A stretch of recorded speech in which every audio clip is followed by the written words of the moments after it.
Hey, what's going on, everybody? On today's show, we are talking about the ghost in the machine, how AI is co authoring human language. So, part of that is going to be talking about the lovely Mdash, but not just the Mdash. It's the one that gets a lot of love and hate right now. But we're going to be talking about how that, like, seemingly trivial punctuation mark has become the unlikely cultural flashpoint in the age of AI. The Mdash was once a flourish of literary prose, and now it's viewed by many as a telltale sign of machine-generated text. Online forums and social media platforms are rife with users claiming they can spot AI writing, but its over-reliance on this single character, leading to a phenomenon some have dubbed the M-dash fatigue.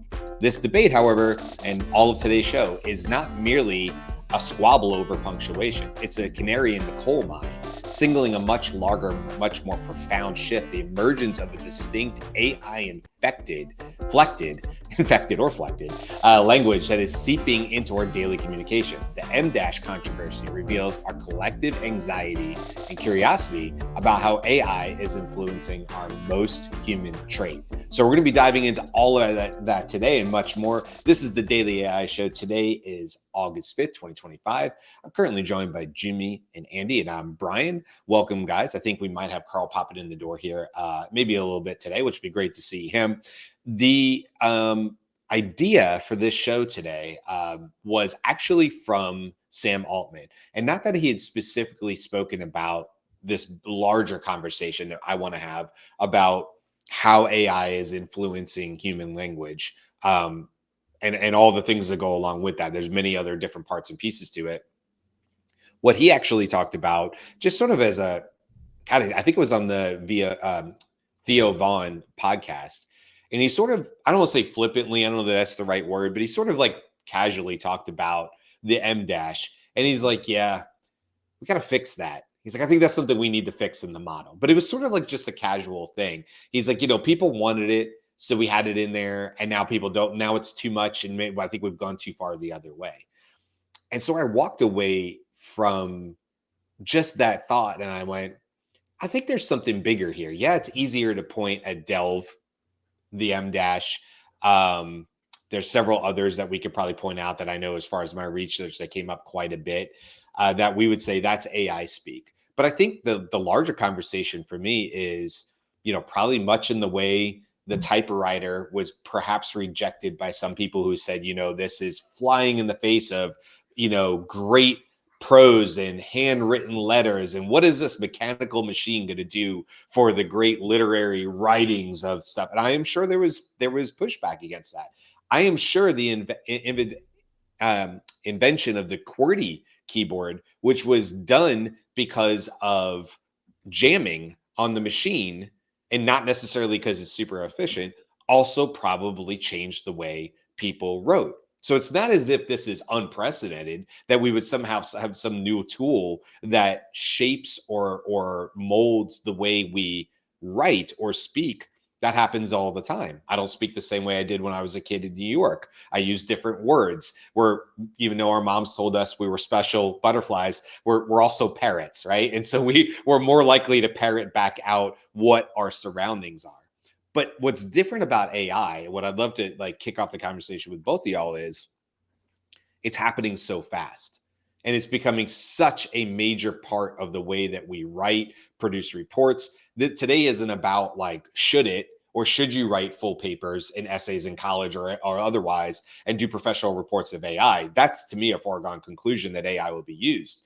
The question is, are we okay with the fact that AI is perhaps adjusting and shifting and moving us towards human language? And the bigger question is, a lot of this is trained on English and sort of the median English at that, which means that there's a whole lot of people who are left out of that conversation. And so even though for me as a white American male, it probably is not going to be as big of a deal. But for people who come from other cultures, other races, other religions, other languages, whatever the case may be, I would imagine it's a bigger impact on them. And then you get into this idea of, is it just mixing everybody? Is AI going to mix everybody into a soup? Because if I had a typewriter and I was able, and it had letters on it, not like Chinese characters or something like that. It was a QWERTY keyboard. Well, I can write in French, I can write in Spanish, and I can reasonably use the same keyboard to do that. This is different. And is it bigger? Is it bigger than just people being upset about the M-dash or whatever the next thing is after the M-dash, because it'll inevitably be something else. So that's sort of where my brain is on this. I always like to give sort of a brain dump of like why I think this is sort of a big deal, and what we need to discuss. But what do you guys think? Is it a concern of yours? Is it something that we should be paying more attention to? Or is this just like the next tool, like the typewriter, except that it's more ubiquitous, is being used more now? I'll jump in and say I'm first of all, I'm bringing my Dartmouth English major perspective onto this one, and so I'm declaring authority of some sort here. And one of the major authorities on style of writing that if among us English majors, it's a very familiar tome. Elements of Style by Strunk and White, required reading, and that follows a very simple directive that Strunk put forward, which is omit needless words, vigorous writing is concise, a sentence should contain no unnecessary words, a paragraph no unnecessary sentences, for the same reason that a drawing should have no unnecessary lines and a machine no unnecessary parts. End quote. So that is really what the machine that AI is doing. It's not following that specific directive, but it's been trained to do something very specific. It's supposed to be helpful, explanatory, and accessible and conversational. By accessible and conversational, we mean mimic to the best degree possible in whatever language you're speaking, a natural and conversational tone, while restricting your outputs to something that's explanatory.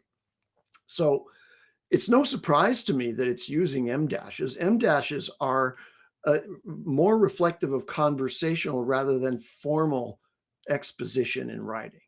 Okay, so the M-dash, I use the M-dash in my writing, and I'm offended that there's such a backlash against it, and that I'm going to be accused of being an AI automaton because I use it. Look, the dash is there to express a clear break in thought, and you can use commas.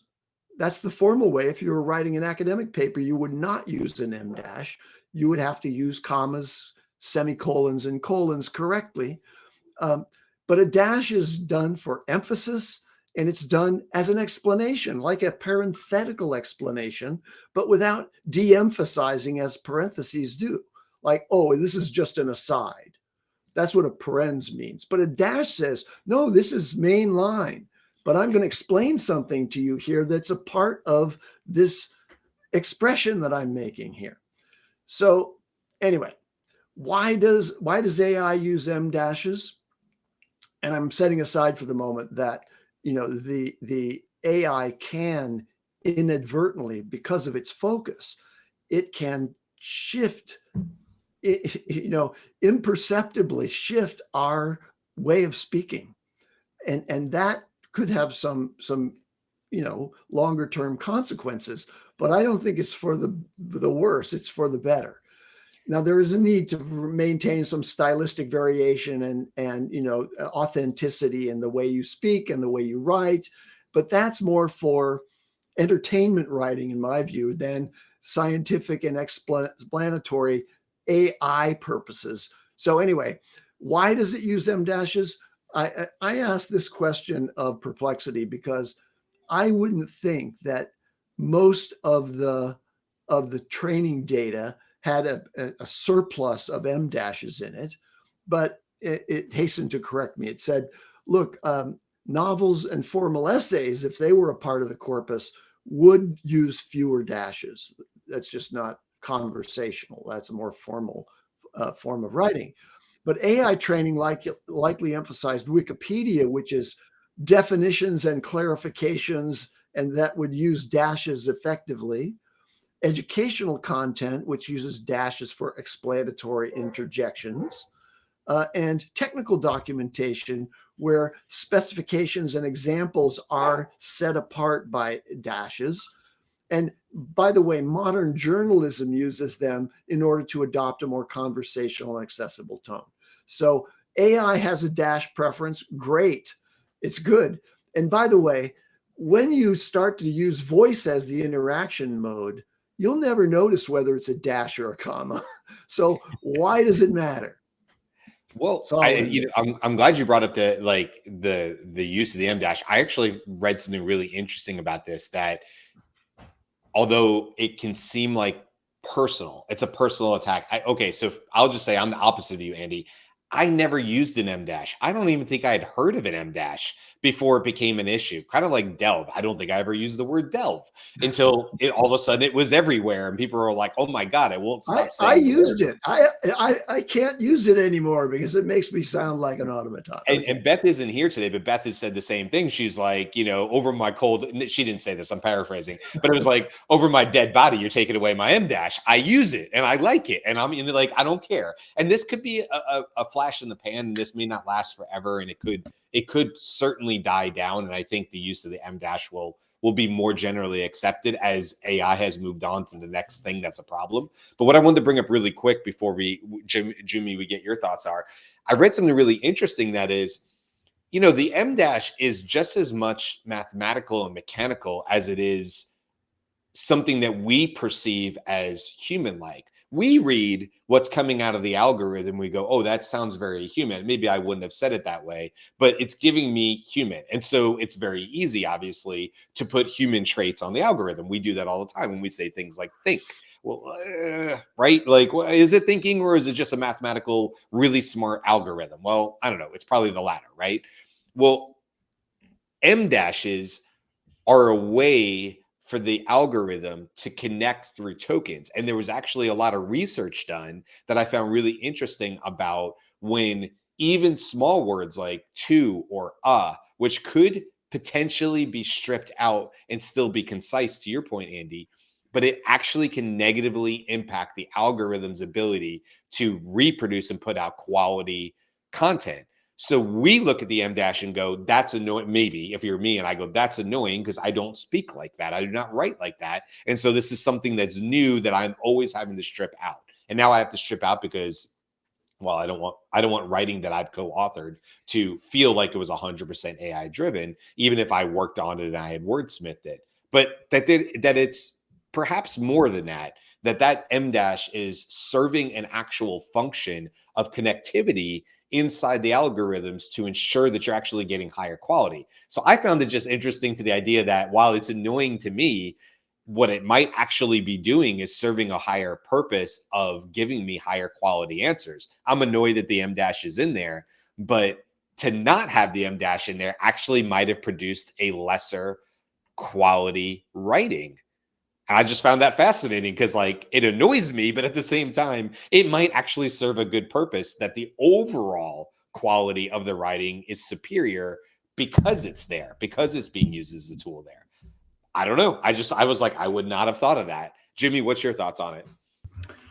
Well, I mean, we know that because LLMs are the predictive model, it's predicting the next token, what's going to be most used, most likely, its interconnections and all of that kind of thing. So there's going to be, we should have expected that certain kinds of grammar or certain kinds of words or specific words would show up because that's what we've created, right? And they the foundational AI makers do have admitted that they put the thumb on their scale, with their post training or their system messages and things like that. But I think the most important part for this whole process or of discussion is the aspects of censorship. We've censored ourselves in the way that we write. Like Andy, you said, I like using it, or Beth has said, I want to continue to use the Mdash, but because there's a negative connotation to AI written material, it's used as a bar to filter out and to negate or put a stamp on it saying, oh, this is not real, right? It's not about the content, it's about how it's presented. And I think that's a definite slippery slope, because we should be able to express ourselves however we wish, really, you know? And so if you like the Mdash, but now there's going to be AI filters. Oh, we don't want any AI generated content, so we're going to use this as a filter. Grammarly, and other tools are going to have. Oh, let's make it less AI. Let's make it sounding more human. Things like that, which I always found funny, is because the AI is just replicating how humans write things. So what are you doing? As opposed to where I think is a better way to look at it is look at the content. I think the people early on, when people saw AI written material, it was just bad. It was just bad writing. So that's what you should hound on, is the bad writing, not the fact that AI wrote the actual characters. That's not really relevant from my perspective. It's just like, improve the writing. And like we always say, this is the worst that it'll ever be, that kind of thing, right? Yeah. So, and then the other aspect of the censorship side of things is, and the materials for the related materials for this story, there's the story of algo speak, right? And where we have changed our language and the way that we say things and the words that we use to represent certain meanings, so that it's more in alignment with the algorithm, because the platforms in which we get to express ourselves on are throttled down in our reach for our words, because we use if we use certain words, that's not conducive to the platform. And this is most likely connected to advertisers and things like that, because they don't want to be connected with tougher subjects, and there are certain words that set that off. And so, like, you use the term unalive, right, for death or anything that's related to that. And so so I think this is sort of the slippery slope that we have to pay attention to, because if we censor ourselves to such a point where we're changing our language because it's to the benefit of a platform and not benefit to us, then it's just going to be more and more layers. I just see this going down to this point where we're starting to use doublespeak, and we're starting to obfuscate the actual meaning of things. Now, admittedly, language does evolve, but that's usually out of a generational or natural evolution of that language. And it's usually to the benefit of communication between, either certain age groups or certain niche groups or subcultures and things like that, not for the benefit of a particular organization or a group of organizations. But that also also talks about how much reach that those organizations have. And so this might require a more 30,000 foot view of what's going on. But I think I think the censorship side of things and how we approach it. So maybe this conversation about the Mdash is just a symptom of people just seeing this immediate thing and not realizing that what they're doing here now is going to have a larger effect. So maybe not quite take it so make it such a big deal. Well, I wanted to bring on Carl's with us. And so welcome, Carl, to the conversation. And I think this is a great time actually to bring you in, Carl, because, well, you happen to live in Canada and the other three of us live in the US. And so while we all can understand each other, and naturally Canadians and Americans don't have too much trouble having conversations, there are things that are uniquely Canadian, just like they would be for different areas of the United States. In fact, I was just laughing about this and trying to find the origin of this. When I was a kid, for the 1 year I lived in California, we would play, I guess it would be called handball. I don't really know if that it's not handball because it was a giant like rubber bouncing ball with a giant like 20-foot wall. I'm not sure if that's technically handball, but it's what we used to play out in the PE yard. It's the only place I ever played it. Anyway, when you would get a point on your friends, you would very like aggressively go, ooh, facial scrub. I cannot find the origin of facial scrub. It literally might have just been something one kid created at that school, and it does not seem to exist in surf culture or anywhere else. Despite my best attempts to my answer, perplexity is like, we've looked, man. It's not there. And so I only bring that up as an example because there's things that I've certainly heard my Canadian friends say that are more like, familiar to like Canadians, right? Versus something we might say in the United States. They're slightly different. And so I want to bring up this idea of like basically digital colonialism, the idea that you kind of brought it up, Jimmy, in the fact of like unalive, or when you're watching TikToks and stuff, how people are using algo speak is what they call it to get around the algorithm. So it's not like we're not already censoring ourselves in order to meet our goal, which is get around this algorithm. Or I might put in prompting in order to get it to try. It won't agree with me, but to try not to give it delves and Mdashes and negation is something that I actually struggle with quite a bit because it'll do a lot of negation in its grammar. So, Carl, I just want to bring you in as somebody who's, not in the United States, obviously you're in Canada. So even in your unique experiences of using any of the models, not just ChatGPT, have you found that it feels like it's sort of throwing everything into a soup where you're not maybe getting the type of grammar the way that you would speak? And I don't mean just like research or what you might show to a client. I mean, you just writing for the sake of writing or sending something to your friends or writing a song. Have you seen where it's maybe not lining up for you personally? I think for Canadians, the things you'd probably see are anything that would be a Z would be replaced with an S. I can't think of a word right now, but we have words that are Zs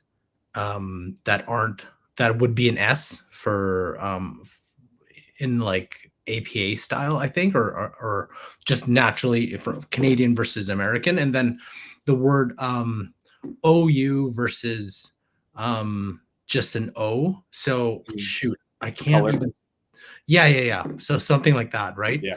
So when you're writing, mind you, all large language models, whether it's OU or just O, it'll easily discern it. Like, oh, okay, that's what you mean.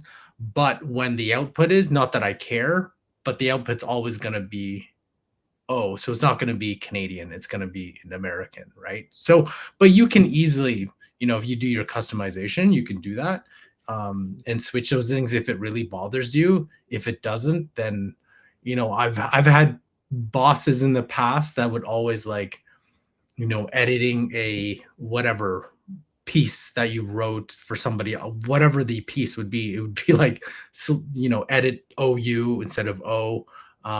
Yeah, especially like one of my very first jobs working for the federal government.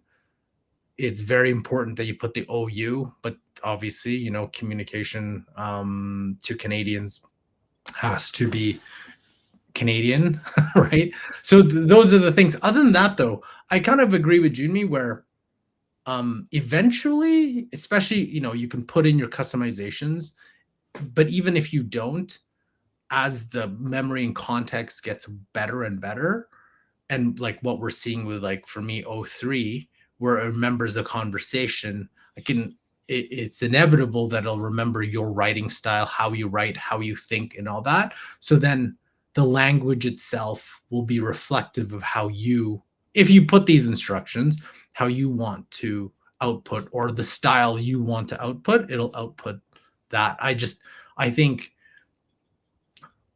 the Mdash is, just part of the growing up of how AI is going to be part of our like daily use. And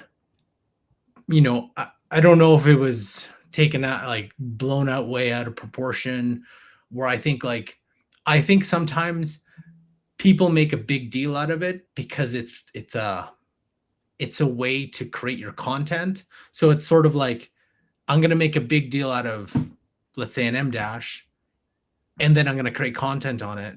But then I'm going to make then there's going to be the counter. So I'm going to create content on that. So it's just, to me, a way for people to create content. It's like, oh, what content am I going to go put in my editorial calendar? Oh, the whole topic's about Mdash. So I'll counter it with this. Sure. And then I'll counter with this. So to me, it's like, okay, that's fine. But I think we're just going to get past it. And I want to touch on the point that you raised, which is that, you can provide custom instructions and you can provide a voice sample, voice in the written form. Like this is a sample of the voice of my personal writing. You can give it that example and it'll follow that style. And AIs are completely fluent in every style. I want to share an anecdote. It's a Canadian anecdote. I was in 2023 in February. Okay, so this is very, very early on. I was up with my friends skiing at Whistler, and I was trying to tell them about ChatGPT. And so I pulled it out, and one of the things that I showed them was, I said, okay, so my buddy up there is from Cape Breton.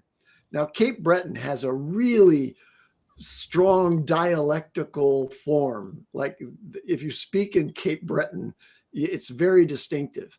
And so I said to ChatGPT, okay, I want you to, write a little story about this, but do it entirely in Cape Bretonese. And it did it.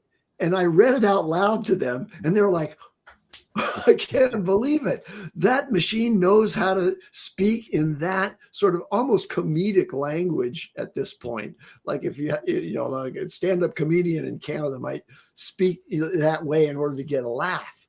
Well, AI has every known dialect. And so I want to give you another example. I asked just now, I said, okay, look, I want you to give me an example in standard American English of instructions on how to, get to, a highway. And so it said, okay, here's standard American English. Quote, I can see you're having trouble finding your way here. The main highway you're looking for is about 3 miles north. You'll want to head straight down this road until you reach the traffic light at the intersection, then make a right turn. After that, drive approximately 2 miles and you'll see a large blue sign indicating the highway entrance. If you miss it somehow, just ask anyone at the gas station on the corner. They'll be happy to help you out. Okay, now I said, now do it in working class British English. Right then, I can see you're proper lost, aren't you? That motorway you're after is about, sorry about, I don't have the full accent, right? But the phrasing and the wording is so distinctly different. The motorway you're after is about 3 miles up north from here. What you want to do is carry on straight down this road until you get to them traffic lights at the junction, then turn right. After that, go for about 2 miles and you'll clock a massive blue sign showing you where to get on the motorway. If you somehow manage to miss it, just have a word with anyone at the petrol station at the corner. They'll sort you right out, no bother. There you go. So you can ask AI to speak in almost any language. Now, it's going to default to a standard American English for explanatory purposes, and we're worried about that having an undue impact on the way people speak.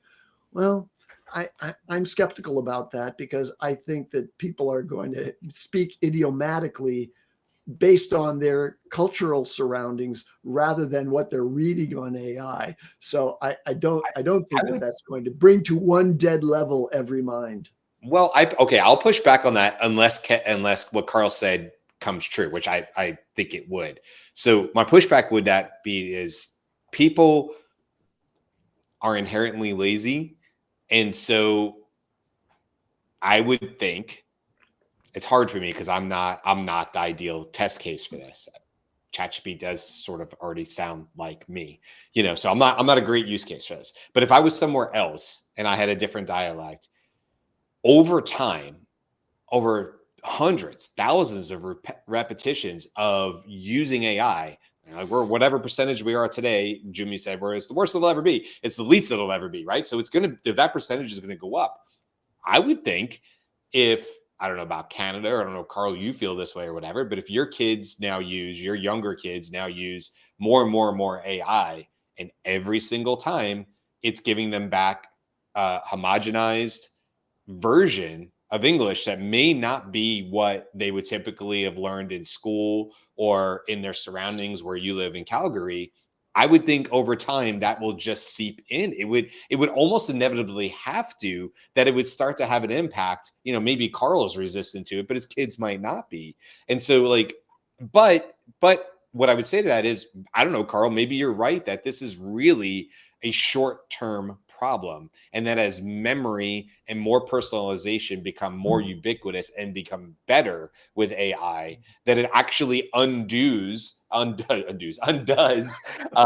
this problem. I say undoes, okay? It's the way I write. Don't come at me. I say undo. Down there in Florida. Okay. That's gonna be my new. Every time I mispronounce a word on here, I'm gonna be like, guys, it's the way I say it. Don't try to change me, AI. It's an easy out. Undoes what I lost my train of thought as I said that. But anyway, my point to it was maybe that undoes this current trend, this homogenization, this digital colonialism, this need for algo speak. Well, algo speak may still be there because the algorithms are going to have words like the opposite of the other word for unalive that could trigger this exact YouTube video. We're live on YouTube. And so we could get demonetized. We could get penalized on this show for saying certain words. And so, not that we think about it a lot, but I do think it's part of the conversation that we would have to change the way we speak naturally, having conversations on this show, because somewhere in the back of our brain, if we were a much larger show on YouTube, if we were a much larger channel, that's literally dollars in our pocket, literally, because it could demonetize us. And that could be a huge deal. Like if we're not getting the volume we have right now, but if we were getting 1 million typical viewers on one of our shows, that's a big chunk of change. And it's definitely going to change the way we speak, because we're going to work our way around the algorithm in order to make sure we don't hit those roadblocks. So is this just a temporary thing? Or is this actually something that's going to, this AI speak, if you will, this always to the mean? And when you also bring in the idea of what the algorithms are trying to do and how they work efficiently, when you bring that all together, is this something where we look back in 10 years and go, we should have been more aware of this, and now it's actually caused cultural problems where it's changed fundamentally the way people speak, and we kind of wish it hadn't done that? Or is this a short-term problem because AI will actually solve for it with higher levels of personalization that will wipe out these effects? I think like I think to answer that question too, I think there's other factors related to that would be, it depends on how much does let's say your children engage with the AI versus engage with each other, right? Mm-hmm. So like I can hear my daughter and her best friend, which is a boy, and they're like, bruh, pretty much the entire time, right? There's not, but you're not going to have that with AI and like, bruh, you're like the way that you converse with your group of friends versus you converse with your AI. Like, I don't know if there's that delineation between I'm going to speak exactly how I speak to my friends in different settings to how I would speak with an AI. Mind you, now I use things like a whisper flow and just talk to it, right? Mm-hmm. but I still don't talk to it as if I'm talking to my fantasy football league, right? Mhm. I kind of don't talk to it that way. Maybe I start doing it, but I don't.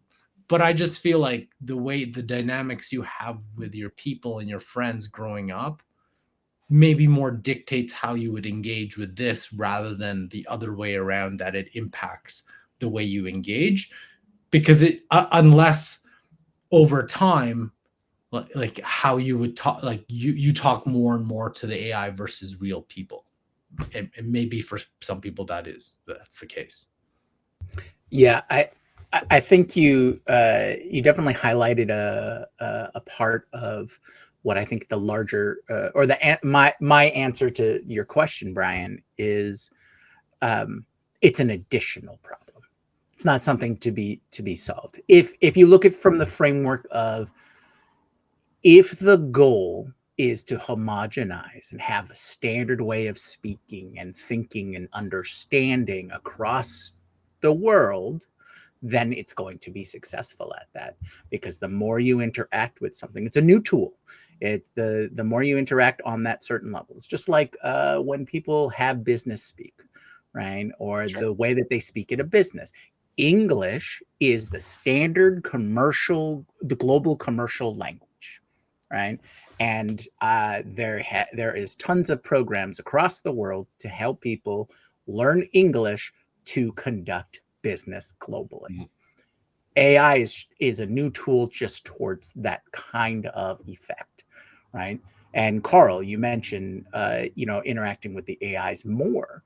I think one of the things to pay attention to is how much interaction between people and how much interaction between AI, as AI becomes more and more developed, like character.ai, and more interactive, and you're able to have those more extensive discussions or conversations and things like that. So that's definitely another add-on. So I think with most things, we tend to, as people, we see what the immediate thing is, and if we see it as an immediate problem, we'll deal with it right then. If we don't see it for something that's going to happen in a decade or a couple of decades or a generation or two down the line, we tend to not see that far down the tracks, right? We tend to see what's right here, right now. Oh, that's a problem I can fix right now. If that's down the ways, I will pay less attention to it now. Unfortunately, with very large shifts, they tend to take time, and if you're not paying attention to them, they're gonna shift, in that direction. So I do agree that we need to pay more attention to every step of the way. I know it is exhausting and it's tedious, but you have to, because the one thing I think we can all agree on is, like you said, AI is immensely powerful. It touches every aspect of life and society, and it changes extremely fast. We don't have the benefit of, oh, I'll look at it in 10 years, or I'll Right. do some small steps, right? It'll, before there's literally, if you had a kid now and before they became an adult, AI will have completely changed 1,000 times. So, so it, unfortunately, we have to think harder and longer and pay more attention, which we kind of have been trained not to do that. And by the way, I want to bring up that there's on that point, Jimmy, there is research. I didn't bring it up at the top of the show, but I'll bring it up now. There's been research done on this. This is not like, my idea or our idea that maybe perhaps this is happening. No, it is, because there was a study done, Max Planck, Planck Institute, I think that's how maybe you say it, for human development, provided compelling evidence of this trend by analyzing a massive data set of over 771,000 podcast episodes and 360,000 YouTube videos created between 2019 and mid-2024. Researchers identified a statistically significant increase in the use of specific AI-favored words following the release of ChatGPT. The vocabulary in question included words like delve, meticulous, adept, realm, tapestry, nuance, prowess, bolster, and streamline. These words, previously uncommon in everyday English, have seen a dramatic rise in frequency. For instance, in a study of academic YouTube channels, the use of the word delve jumped by as much as 51% after ChatGPT became publicly available. So this is happening. It's not like maybe it is. It's happening in the background. No, there's studies and they've been done. And, you know, it's not just these words, it's other ones. And these are the ones we see and have risen, to your point, Carl, about people creating content. It becomes this echo chamber of like delve, and then I make a post about why I hate delve, and then I do the counter argument. You're right about that. Or tapestry, I think that one is in there. I see that one quite a bit. I never said tapestry, you know, before that. So then it comes up in the answers, and then that becomes public talking points in social media. These are just the ones we're more familiar with. I would imagine there's many other smaller nuances of the way AI speaks. Like I said, the negation, that like what I mean by that is like when it starts a sentence and it says, this isn't only happening now, comma, it's the future. That is such an AI unique way to speak that I will undo it anytime I see it and my work is going out publicly to a client. So to me, it's that I'm beyond one words. I mean, yeah, delve, Mdashes, they annoy me, sure. I'm now at parts and phrases of the grammar that I'm having it actively undo. Because if you say this isn't just something that's today, this isn't just fantasy, this is reality. You can't tell me that wasn't written by AI, even though 3 years ago I would have said that's just a normal sentence. People do that all the time. They use, passive versus active verbs. I learned very quickly in my master's program that, man, do I like some passive verbs. I couldn't even told you what a passive verb was before I started my master's program back in like 2006. But my wife, I had like, whatever the word add-on was at the time. I didn't know AI. My wife would read all my professional papers that I had to submit and say, you're still using passive verbs, even after my attempt to try to get rid of them, because I had to do whatever the standard was, the grammar standard was, that it started with an A, it's an acronym, that everybody had to use for all the professional writing I had to do in my master's program, and you could not have passive verbs. They had to be active. So all that had to be changed out. So anyway, I just bring it up as like, yes, we've been doing this, but yes, there's research on this that's happening all the time.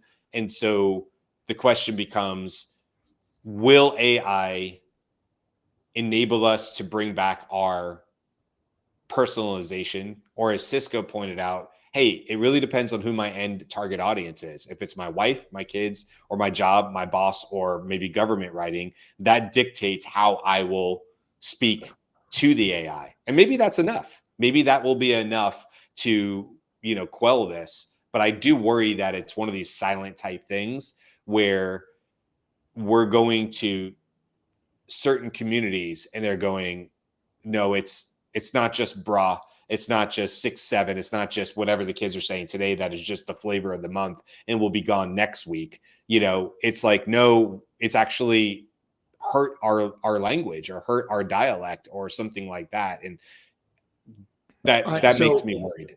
I'm glad you mentioned the latest dialect of the moment. So I want to take a comedic interlude here. I'm going to share my screen.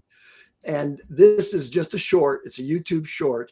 But listen to this. This is going to have a much larger impact on the next generation's forms of language than AI will.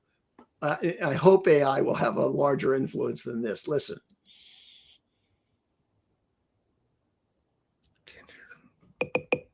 Can't hear it. Mm-mm. Yeah, that's what's happening, Andy. Can Andy hear us? We can't hear it. Okay, I'm gonna hide it on stream because we can't hear it at all. There's one thing I wanted to add to this too, because I think what I'm wondering is, like in the workforce, will certain businesses have their own language that you'll have to adapt to? Or how they use their AI? because this is the thing that we're thinking of, right? So it's like, okay, each of us will have our own agents, personal AI, personal super intelligence, whatever that is over time. But then wouldn't the businesses that you work with have their own, wouldn't they want, or will it become so that, hey, we want we want your AI to match how we do things, the way we do things, language included, or does the business kind of just take AI as, a collection of its employees and add it to its, how it operates? So because I was thinking about that, it's like, if you're bringing your own AI, and all the history and experience that you've worked with it, and this is probably a little bit further on, wouldn't you take all the like, for example, we have now our agent mode, we have our own Claudes or Geminis or ChatGPTs, and it's super custom. I'm noticing it's tailored to us. It has the memory of the things that we've done. Now, when we bring it into a work environment, it's still tailored to us. Will the businesses eventually say, hey, we either want you to use our version of these models because we've customized it for our business, or do you allow it to say, hey, yeah, bring your model in, we'll have some security measures, but the whole point is we hired you for your experience and your AI for its experience and history. So that's the question, because what I'm running into is some of the work we've done with clients, because of ChatGPT's history, it's referring back to some of the work we've done with previous clients. Yep. That I'm starting to think, wait a minute, if let's say I use a brand new model or have a different ChatGPT account, let's just say that, it will not have some of the context that my current account does for all these clients that we work with. Because honestly, I'm starting to put, hey, do you remember what we did here? Can we also apply this, but this? And it remembers what we did with another client. So, but I can't do that with something else, to the point where it's actually starting to get a little bit where, I'm now relying on it. It includes the memory capacity. I'm leveraging everything that we've done with previous things, because I can't remember all the things it's done, but it does. And it's like, hey, do you remember what we're doing here? Can we apply this? But it's like, oh, that's a good idea. It's like, so that's what I mean. It's like, if we're doing a lot more of that, then, because imagine, Brian, all the work you've done building all these things that you've worked with different clients with.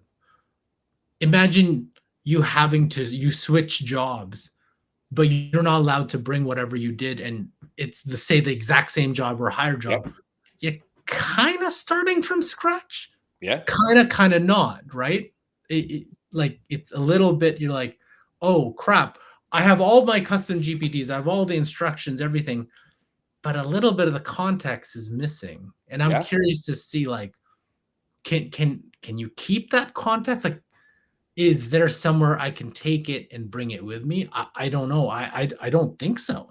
Well, I mean, okay. So I'll answer that really quick before we start wrapping things up.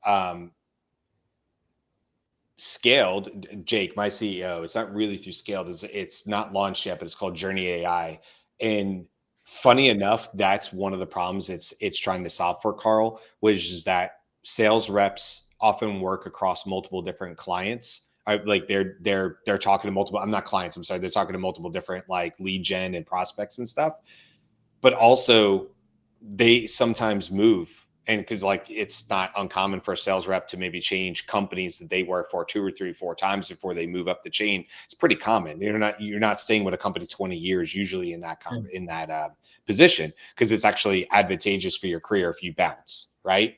So in that case, you're right. That rep loses a lot. Now, could they reference a previous client across to a new company? No, we know that, but there's a lot of that memory and context that's lost. This is akin to back in the day before a cell phone would transfer to the next new cell phone. It was painful to leave an old cell phone back when they looked more like beepers back in college days, when it was just a few little digits and you had to press, three times for the letter, that kind of cell phone.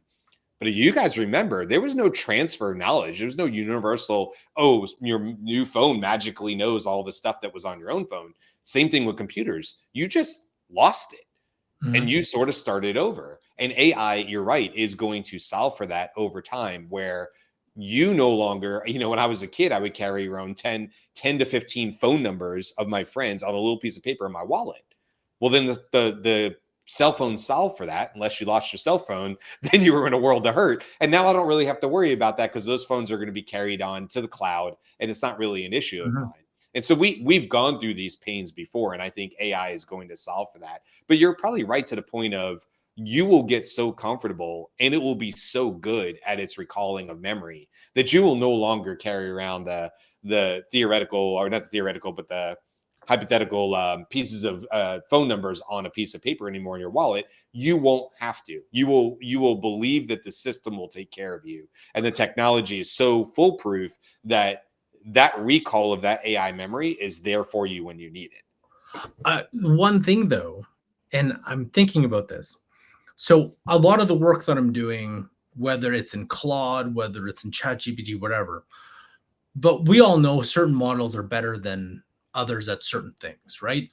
Despite whatever all the providers are telling you, some models just better than others at certain things that they want to do. Technically, I want to be able to take the quote unquote context and the memory of what I'm doing across the board, not I have to re-explain this context to like Claude. I have to re-explain this context to a Copilot. Yep. So let's say I'm working in one company and I have this context. So I don't know, let's say I'm in HR, I have all this HR things that I'm doing.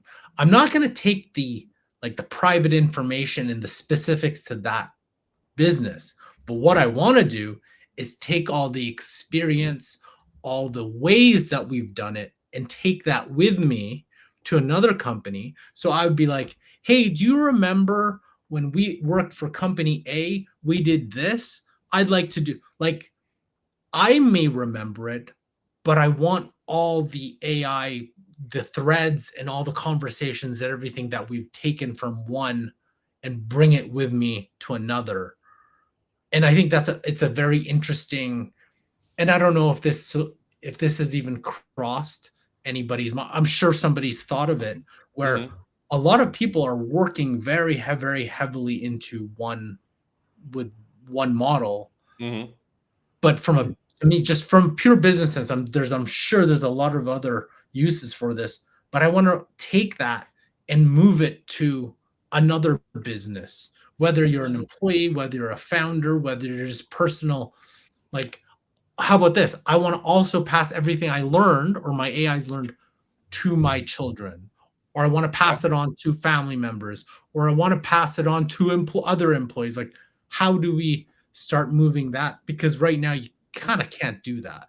Like, so you get teams. Why isn't this practical using chat history in a RAG system? I think it's not practical because of the security and IP concerns from the company. If you're an employee, this becomes very murky in terms of, we want you to use our systems. Anything that you derive or make while you're here belongs to us. So we're going to have to filter and go through everything. The reason why you can take experience is because it's stuck in your brain. They can't extract it from your brain. But that's what I mean. Right? That's a good point. I think what you're talking about is going to be very important to consider how it's done. And if the concept is we're bringing our AI companion or our AI twin or second brain is a way for us to record our experiences, figuring out how a company can interact with that source and still remain secure is going to be something that needs to be solved. Because the big difference is, I think the first step will be if you're an employee or if you're a contractor. If you're a contractor, then you can say, hey, this is my system, you can go whatever. But if you're an employee, you have very little wiggle room.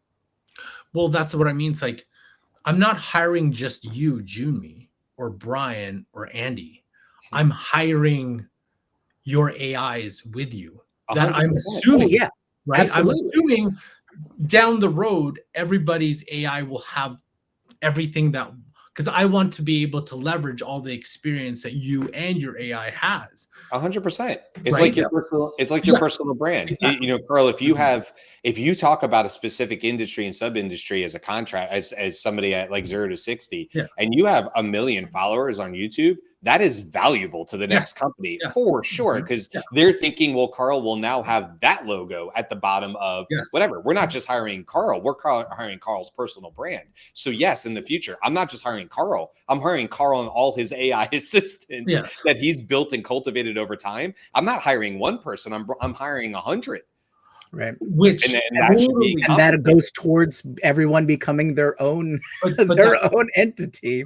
But I think what we just unlocked here, and I think probably a new show here or something, is that this discussion has to be, well, how does that work now for a company, right? Because all the processes and systems and HR and all that stuff is all centered around just a person. You're hiring that person, you're hiring that person. It's like, well, no, you're not. You're hiring that AI. You're hiring that person's AI, and I guarantee that person's AI will want to connect into your system, not the other.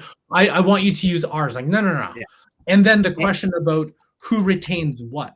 Like, that's mine. It requires radical reassessment of your systems. That and companies will have to decide to go down that path, or it's just not going to happen. But okay, I'm gonna wrap this up only because I know I have to run, and I just worry about I'll kill the feed on this since I'm the one that started it. Background problems for the show. Real quick, tomorrow we have the news with Jimmy. Wednesday we're going to be talking about AI and aging in place with dignity.